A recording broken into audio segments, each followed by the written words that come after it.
Judges have become very weak. And it's also with the change in politics. Because in the central government for the last 11 years, you have a particular political party that is not bothered about sexual harassment and sexual violence at all. It's like a party of gundas. And nowadays, let me tell you, political interference is so high in the courts. High Court, Supreme Court, so high that if you're part of this political thug group, gunda group, they're all powerful. They can destroy any evidence, they can talk to any person, they can scare away any person. How can a woman who's sexually harassed stand up to these gundas? You need Superwoman, like the comic strip. Superwoman, come and bash all these men up. I've been there 35 years. But I'm only talking about the period since this government came to power, 11 years. In 11 years, the judiciary is destroyed. Freedom of speech is destroyed. You speak, you'll go to court. You'll go to jail. Well, the people are the only choice. Acting non-violently, but acting in large numbers. We have this new party formation and all. Cockroach! Yeah. Best thing to happen. Best thing to happen. Yeah. Everyone's so scared. How do you criticize a judge who talks like this? How do you criticize? And here you have the cockroach party without any background suddenly doing a marvelous job. I don't know, maybe cockroaches also may fail. Yeah. But it's the best thing to happen to India.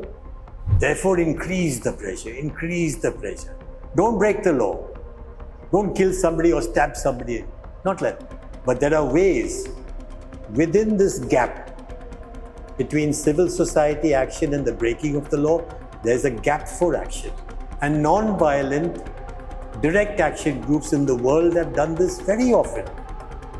Non-violent direct action, women's justice instantly. Not after 5 years, 10 years, 15 years. Instant justice we want.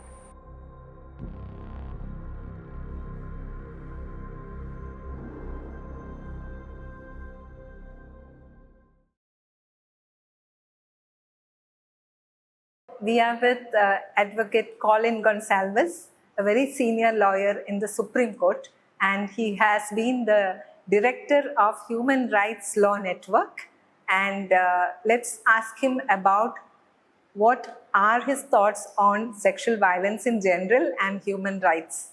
Thank you, sir, for joining us. Thank you for calling me. We know that you have been in this work since very long. What is your thoughts on the whole system misunderstands sexual violence in different ways, and somehow or the other, with all these laws we have and all these fights we have already done, what do you think, how the system is not able to manage this?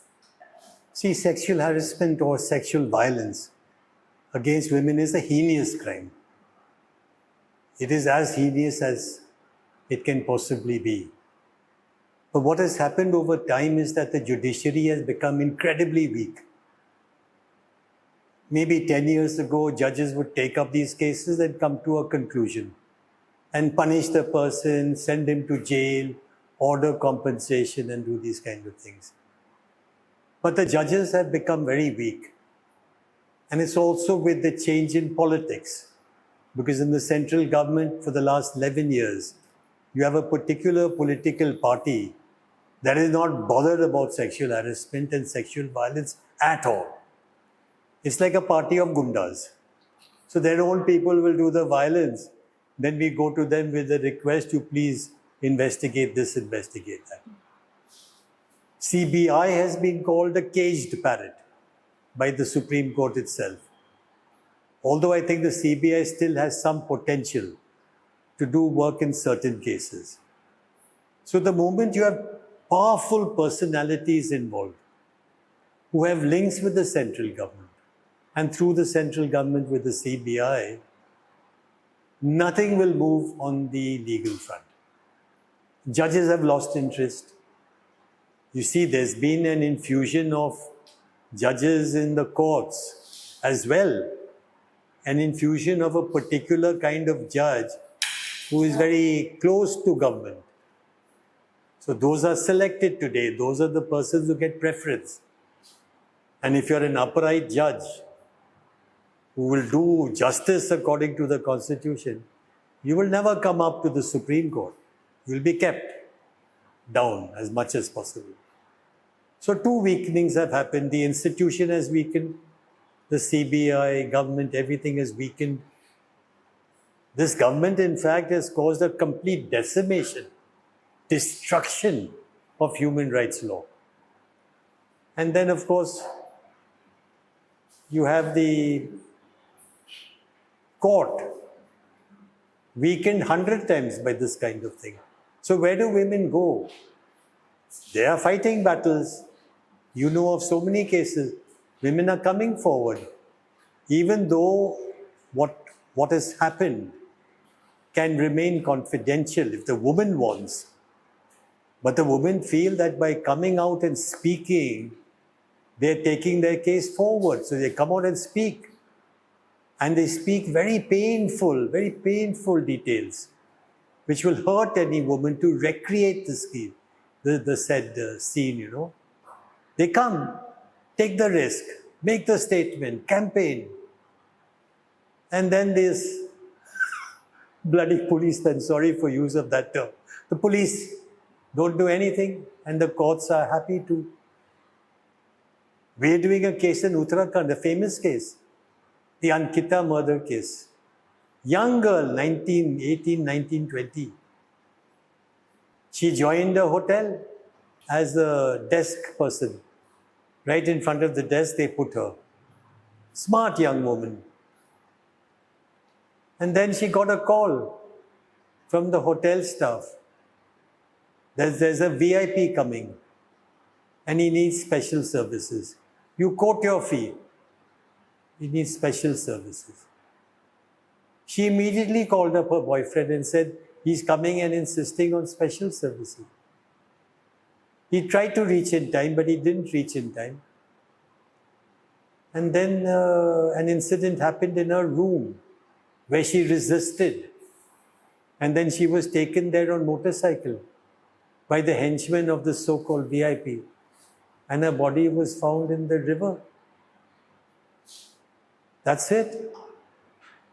Now they set up a police investigation team. Investigation team listens to all the excuses of the hotel. First they say, where is the CCTV? The CCTV of the cameras everywhere in the hotel. Let us see the CCTV footage. From there we'll see the identity of the VIP. We'll make out who this VIP is. No, it wasn't working on that day. Do they bother to go and see if it is actually working or not working? No, they accept that statement. So with the tacit acceptance of this statement, without any investigation, finish, all your main evidence is gone.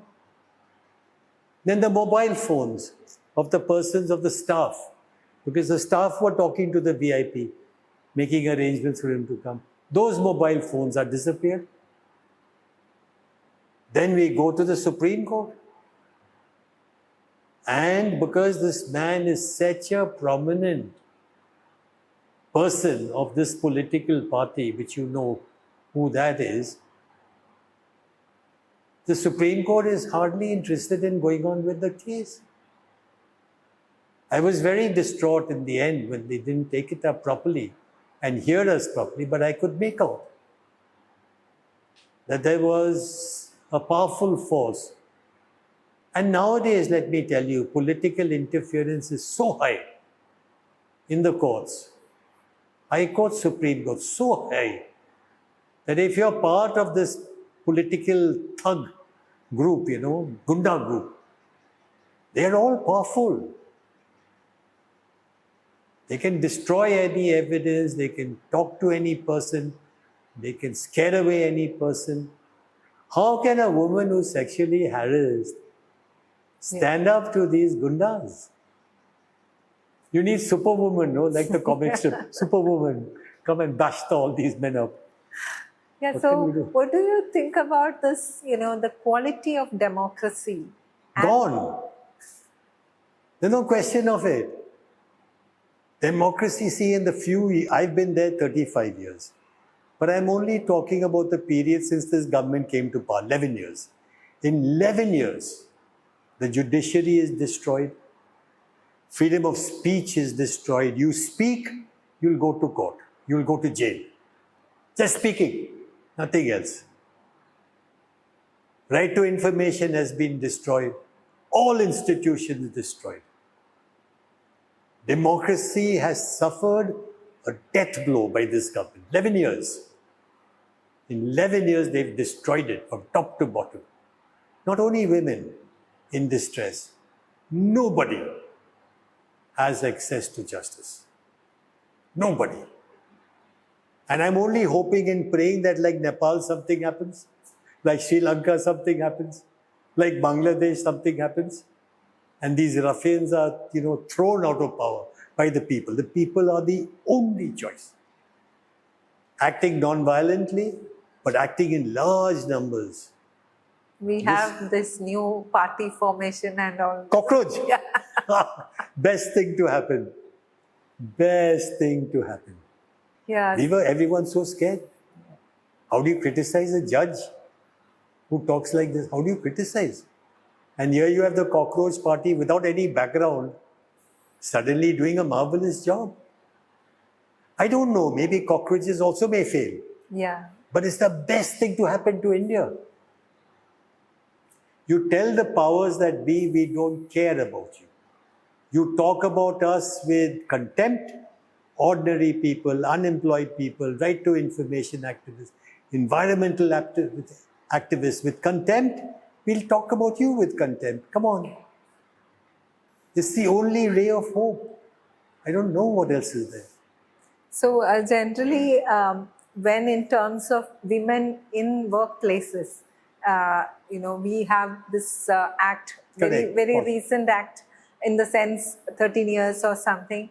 So when we are looking at POSH Act, we are hoping that a civil, way of looking at, the solution for sexual harassment. But generally, we have all these things in place, but people who are in the POSH committees itself are very scared of,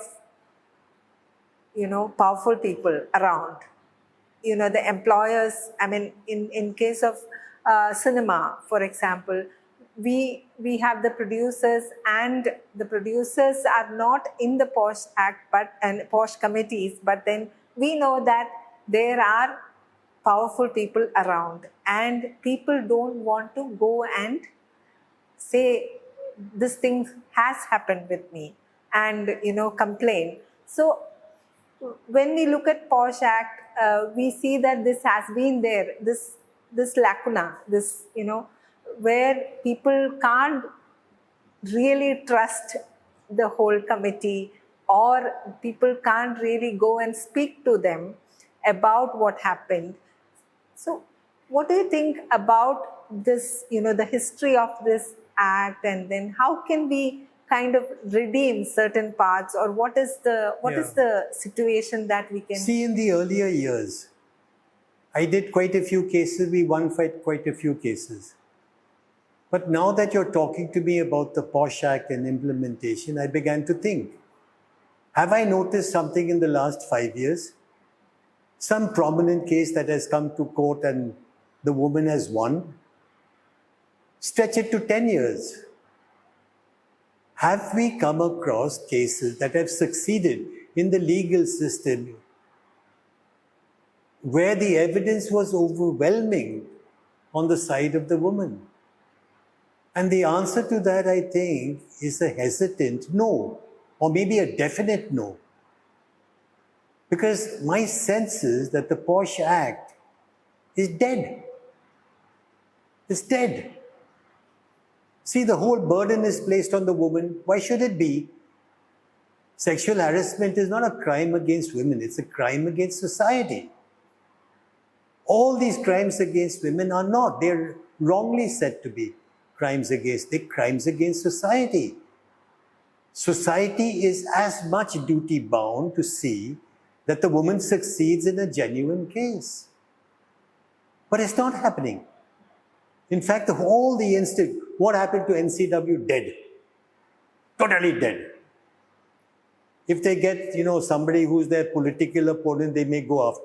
NCW is dead. NHRC is dead. State human rights commissions are dead.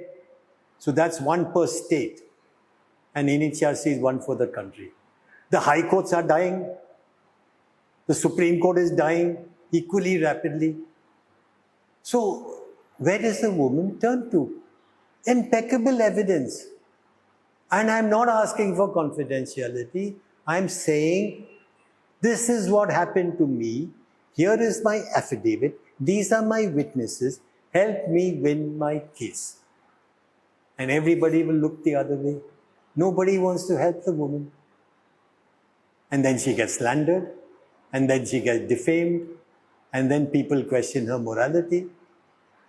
You really need to be Superwoman from the comic strip. Yeah.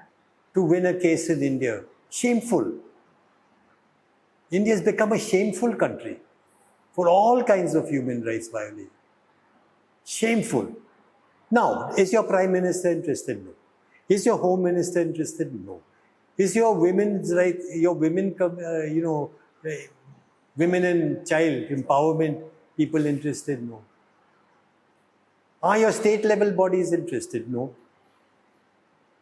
So if all the bodies who have taken political power have abdicated, where do they go?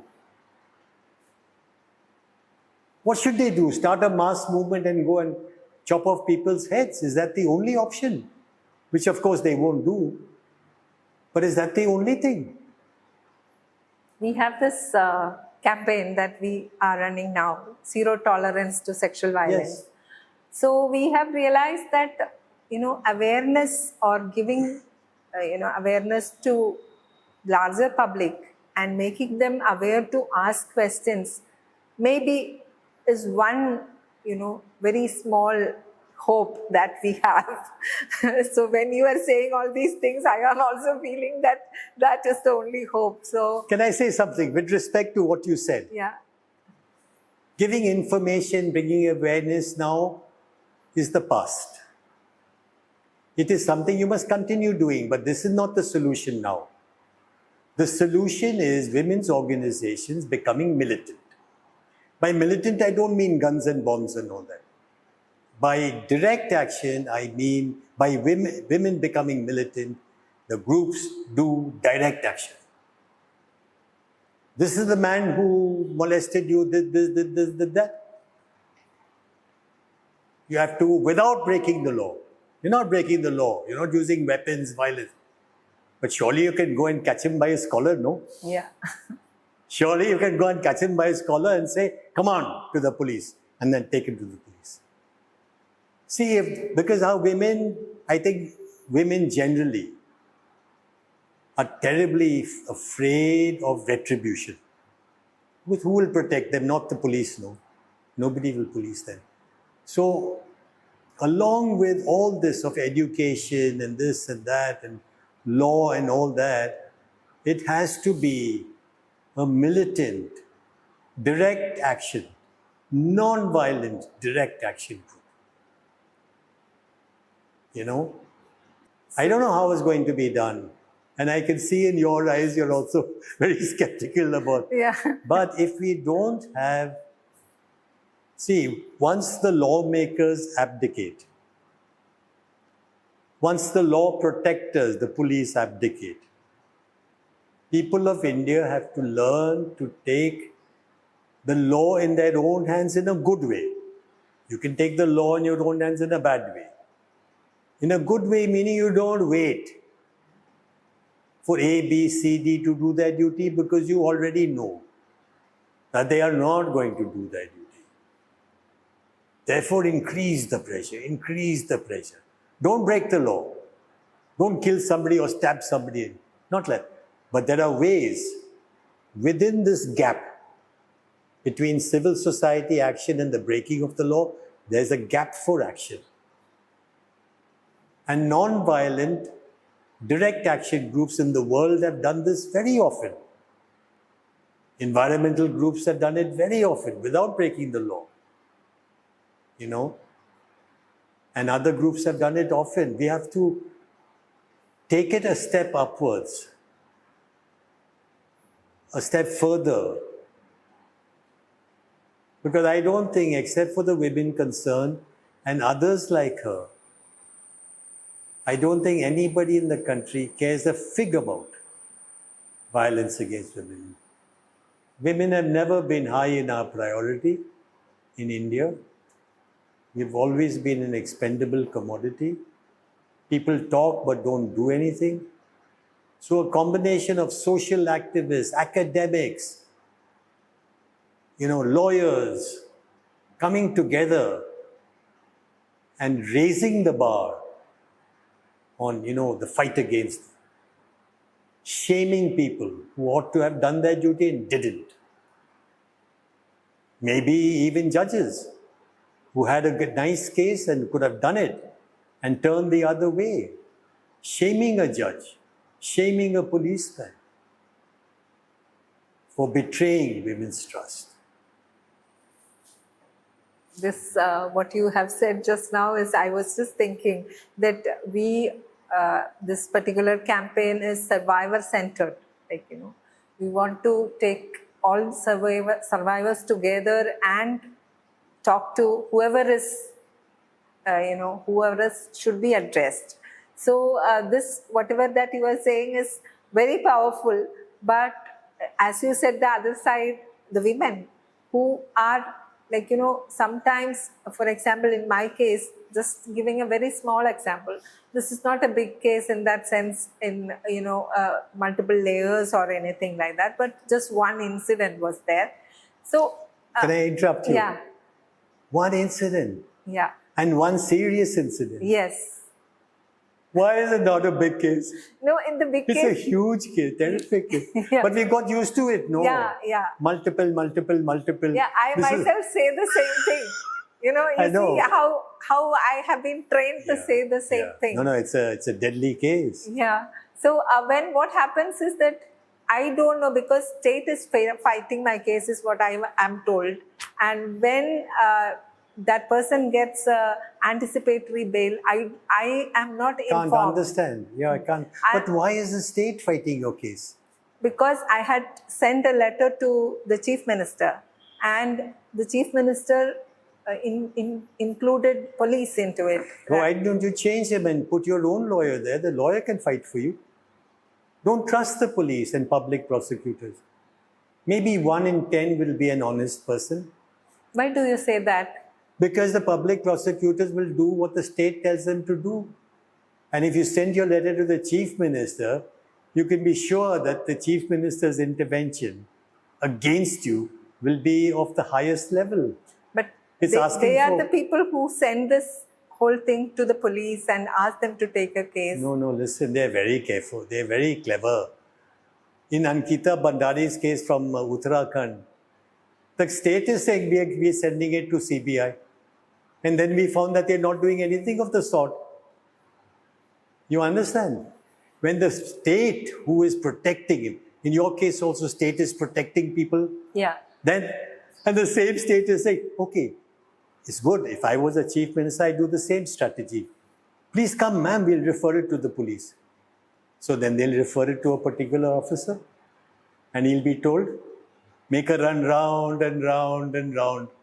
And make a great pretense about taking statement. And everything that she's telling you, you tell the assailant. You inform him that she's telling me this, she's telling me this, she's planning. You understand? It's a Jekyll and Hyde kind of thing. You can't trust the government. Any government. Any government. Men are men. So what should be done? You are a man. I told you. I just told you. You have to do something which is very energetic. No, I understand that. But what is to be done with the men who are around us? Men are beyond change. You can't. But there are, in our movements, there are quite a few men who are okay, and there are many fine women lawyers as well. Don't go to a government lawyer at all. Don't touch the government. Don't ask for any favor. Mr. Minister, Mr. Home Minister, this has happened. You must tell your police to do this, do that. No. Without telling them we don't trust them, thank you, sir. We've got our own lawyers, we've got our own activists, we are doing our job. Don't go.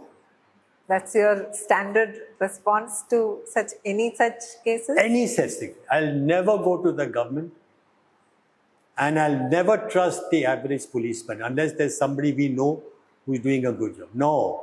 So what has caused this entire 11 years of central government rule. This is a party which does not believe in the rule of law. But this particular thing has happened regarding women and regarding marginalized people. Earlier also. Correct. You know that. Correct. Yeah.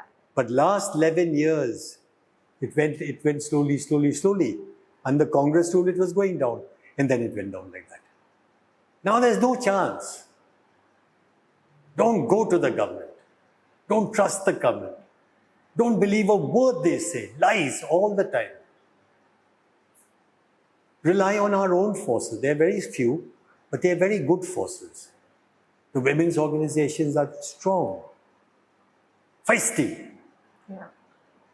You know, our women lawyers are good. Our women supporters, the professors, the teachers, the social activists are good. We have got gems in our own ranks. No. The best of the world we have in our own rank. So just last with that. Say we've taken this decision not to go for not to turn towards these guys for help, because they will sabotage us. So we have a lot of young people with us. Yes. So they say that, you just like what we said about the cockroach party, a lot of young people really want to change the system, but then especially men in the young people, they also are, they also don't have work, they also don't have enough. So how do we kind of progress? See, the answer to that is don't distrust men. If they also come from a background which is of deprivation, don't distrust men. But be very careful before putting them in charge. They will automatically take charge, because men in India, as you know, are superior to women. So they will automatically. So don't distrust, treat them as allies, treat them with trust, but don't put them in the front. This is an issue which touches a woman's heart closely, and only a woman can understand the extent and the extremes of that violence. Anyone else may say, I'm also a feminist and I also understand. Excuse me, I don't think. But all right, you're a journalist, come and help. You're a doctor, come and help. You're a medical specialist, come and help. We need counselors. And set up your whole system. Yeah. So when we look at this whole thing, as you said, the last decade, and more and more things are, we are losing hope in that sense. So what do you really suggest to, especially, we see that masculinity is in a very different situation. In terms of women are being, bulldozed, other sections are being bulldozed. Also, men are, they are not really understanding what to do. So, what is the hope that you are seeing? You said earlier that young people should come together, like all these, the new party formation and all such things, a kind of a revolution which young people are, spearheading. It will happen. Yeah. It is happening. So is that your hope? That yes, that's my only hope. That like Nepal had an uprising, Bangladesh had an uprising, Sri Lanka had an uprising. I am hoping, I'm praying, though I don't often pray, I'm praying that there will be an uprising of people. So what do you have to tell us in, south of India, and we are a group of poor people, women and marginalized people who are wanting to say that zero tolerance to sexual violence. So what would you like to tell us? See, I'd say immediately, without any doubt, that this is the right track. Even a small sexual violence for us is a big issue, and we'll take it up collectively and spontaneously and instinctively and immediately. We'll go to a person's house, we'll go inside without breaking the law too much. A little bit here and there is all right, I suppose. But, I mean, we don't want to kill him or injure him or something like that, because that would be too serious. But you have to take it. And women's organizations may get a reputation of being pretty tough in their own way, confronting the accused, not waiting for the police to come. He'll never come, or if he comes, he'll take money from the assailant. 100%. You know the scenario, you'll call him, he'll come, he'll pretend to be, very interested. In his mind, he's calculating, how much money is this worth? And then after 1 or 2 hours, and we'll get very satisfied. Police came, police scolded him, police called him to the police station. Police have called him to the police station to, how much money? Give me money now. To give me 2 lakhs, give me 3 lakhs, depending on what he's done. And then he's got the upper hand. He's got the upper hand. That is the cycle of neglect. Every poor person goes through that. And in the women's movement, even more. Who cares about a woman? Our Indian police force is a police force of criminals. They have got so used to criminality, so steeped in criminality. And disgust for women. That is the word, disgust for women. Never believing in the goodness of women. Never believing that they are not lying to you, mister. They are not of that genetic makeup that they lie to you. Never believing that you should support them. They are vulnerable and weak sometimes, and struggling and crying and breaking down. Help them. That's your bloody job. So what can be the way that we teach the next generation to be? You have to, by example, strengthen the individual women and those who have that tenacity to do things. Some may not. Just strengthen that with small things. So your little successes spur you on. You catch a gunda who's, really badly treated a woman. Slap him. You were on camera. Slapping. No, it's all right. It's all right. You carry it. Slap him. And then catch him by the thing. And then take him to his house. Confront his wife with this. Confront his children. This is what your papa is doing. Go to his office and confront his boss. This is what he did. We are too reliant. We are too reliant on police and this and that and all that, We're also tired of... No, tired. I don't like that word, tired. You don't like? No. So what should we women See, say? you're tired, no? You do one of this thing that you take him to the office and parade him in front of his co-workers that he molested and he did sexual harassment and he did sexual violence against the woman. Here he is. Catch him by his tie. Here he is. The physical act of doing such things have really come down because people don't get together. They so are... then do that, no? Yeah. So, you have to do that. Yeah. One has Reliance on yourself and women power. Women power. Really, women power. Women must feel their own energy. To hell with these police people, to hell with these judges, to hell with the courts. We know that something has been done wrong. We'll not hurt him. When I say slap, I'm using it metaphorically. No, that you scared him. We'll not hurt him. That line we don't cross. That a victim of violence will itself do violence. That we must be careful.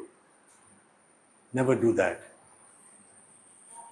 And then it must know, and then tell your journalist friends.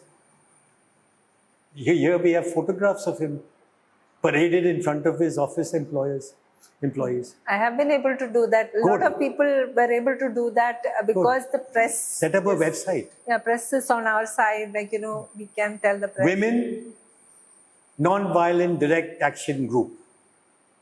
Set up a website. Women throughout the country. You'll be like another cockroach video. Millions of women will join. Non-violent direct action, women's justice instantly. Not after 5 years, 10 years, 15 years. Instant justice we want. Because violence was done to us instantly. We don't want to wait for a judicial process to carry on. No, we have no faith. So what do you think about this Me Too and such, It's all okay. Very good. But that is exposure mainly. I get it. Yeah. You expose A, you expose B. Deadly thing. Good. But is it still going on substantially? I'm not... No, not really. Not really. It had a peak and a little year. But it's a deadly thing. And that almost the same, lines as you said, like non-violent direct action. Yeah, but it's through the social media and... Correct. Correct. Yeah. And it stops short of catching him by his tie, and taking him to his... Which may be better, who knows. But you have to assess it on your own. We have to make men feel scared of us. Like we are scared of men. Men must fear the women. Now the men are saying that women are doing this, so men are not getting a space. So that's their... Yeah, we don't intend to give them space. We are shutting them out of space. We are not interested in giving you space. We are not interested in hearing your point of view. We are not interested in being democratic about giving you space. Excuse me. We are going to put the fear of God into you. That women are no longer going to be mild, timid, crying. No, we may cry. Crying also gives us strength. But we are not. We are going to put the fear of God into you. Don't come near a woman like this. Don't treat a woman like this. We're going to teach you a lesson. They must get afraid of us. Thank you so much for giving this kind of energy. I hope that we, next time when we meet you, we have You meet me in jail, okay? Yeah. But anyway, Do it. Yeah. It's okay. Things are past the line. It was a line of no return. Now you have nowhere to return to. Who do you go to? Do you go to a politician? Do you go to a judge? Do you go to a thing? You have nowhere to go to. So seek your strength internally. Go to yourselves and go to the media. Learn from the cockroach experience.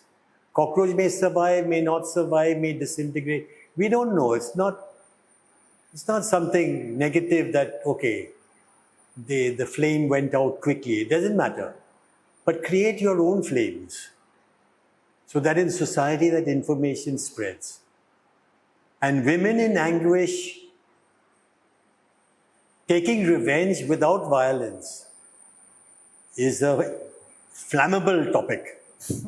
Will catch on like anything. Women speaking out, women fighting, women crying at the one end and fighting for justice. So I'm really touched by your energy and the way that you are. I expected a person with so much of vigor towards taking up cases in human rights and all other areas that we have heard about what you have done. But interacting personally, I have also felt that you can really put fire to a lot of things. Yeah, because everything else has closed down for me, Yeah. I can't go to NHRC, a dead institution. Rank of a Supreme Court judge, rank of a High Court judge, drawing salaries and perks. Doing what in the country? NCW, same. SC Commission, same. All institutions dead. This government has killed it. And now judiciary, the last to go. It'll happen next 1, 2 years, 3 years. It'll be virtually lifeless. So what to do? So what are you presently, engaged with? I'm doing a combination of everything. Wherever I can fight, I fight. I came to this Cochin Law College because there are young people and I wanted to inspire them to do things. And I believe they can do. Many young people. But today, teachers can't teach. If a teacher should dare teach something with even the slightest sarcasm toward the government, the job will go. They'll be thrown out. And they'll have to give abject apologies. I'm sorry, I didn't mean it like this. Forgive me, I'll not do it again. So they can only get their education from people from outside. So when people from outside come and speak their hearts out, it'll go with them for a long time. I can see it registered and going for a long time. So we have to incitement of resistance. We have to incite resistance to violence. Thank you so much.